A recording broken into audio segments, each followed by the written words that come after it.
সারা বাংলাদেশে যে লুটপাট যে ছিনতাই সব বিএনপির লোক করতেছে। আপনি দেখেন অনেক জায়গা আসে বাংলাদেশে স্বাধীন কোথায় হতে পারছে, আমরা স্বাধীন হতে পারিনি, আমরা এখনো অসহায় আছি। আদালতে আমি একটা মামলা করতে গিয়েছিলাম। মামলাটা হলো যে 2018 সালে নির্বাচনে আমার উপর হামলা করে, 2023-এ উপনির্বাচনে আমার প্রার্থীটা ছিনালে এবং আমাকে সেখানে মারধর করে। আপনারা দেখেছিলেন ভিডিও ফুটেজ আমার উপর। এই যাবৎ এখন পর্যন্ত আমি 4টি জাতীয় সংসদ নির্বাচন করেছিলাম। এই 4টে নির্বাচনে আমি শুধু মারি খেয়েছি আর লাঞ্ছিত হয়েছি, জীবনে ভালো কিছু পাইনি। তো এখন ওই করেন মামলা করে আমি আদালত থেকে বের হওয়ার পরে আদালত থেকে আমি নিচে গেটে নামিনি।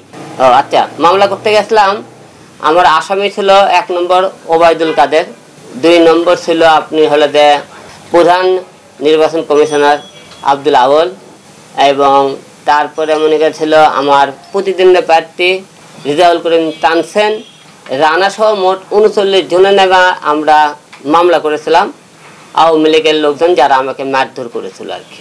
সেই মামলা করে কেবলই কোর্ট থেকে বের হয়েছে গেটে, এর মধ্যে 8-10 জন ছেলে পেলে ডাইরেক্ট আসে আমাকে কলার ধরে ডাইরেক্ট হিট করলো। আপনি দেখছেন আমার মারামারি ফুটেজটা সারা বাংলাদেশের লোক আপনি দেখেছেন কি হারে আমাকে মারধর করেছিল আর কি। ফুটবলের লাগান শটাইছে আমারে, যে আপনারা দেখছেন, এবং কি হারে আপনি যার যে লোকগুলো মারধর করছে তাদের এক একটা শরীরে ওয়েট দেখছেন, যে ওয়েটগুলো আমার মতো লোক শরীরে এখন বেঁচে আছে সেটা আল্লাহ পাক কেন যে আমাকে বাঁচে রাখছে এখন বলতে আমি জানি না, শুধু মার খাওয়ার জন্য বাঁচে রাখছে নাকি আমি তাও জানি না। তো যাই হোক, সেখান থেকে ওখান থেকে লোকজন করতে তুই তারেক দিয়ে গালিগালাজ কেন করছিস? তো আমি তাদেরকে বললাম যে আমি তারেক দিয়ে গালিগালাজ করছি, এবং আপনারা যারা মিডিয়াতে আছেন অনলাইনে তারা একটা ফলো করবেন, আমি তারেক দিয়ে একদল কোনো গালিগালাজ করে থাকি সেই ভিডিও ক্লিপগুলো দেখাতে পারেন, অথবা বিএনপি কোন নেতা আমি গালিগালাজ করেছি। আমি অন্যায়ের মধ্যে যদি একটা অন্যায় করে থাকি, রুহুল কবির রিজভির বিরুদ্ধে একটা মামলা করেছিলাম, সেই মামলাটা আমি বলেছিলাম যে আমাকে ডিবি হারুন ট্যাপে ফেলে মামলাটা করাইছিল, মামলাটা করেছিলাম, এটা কিন্তু সেটা বলছি। এছাড়াও বিএনপির কোন একটা নেতা আমি অসম্মান করে কথা বলছি, আপনারা আমাকে ভিডিও ফুটেজে দেখাবেন।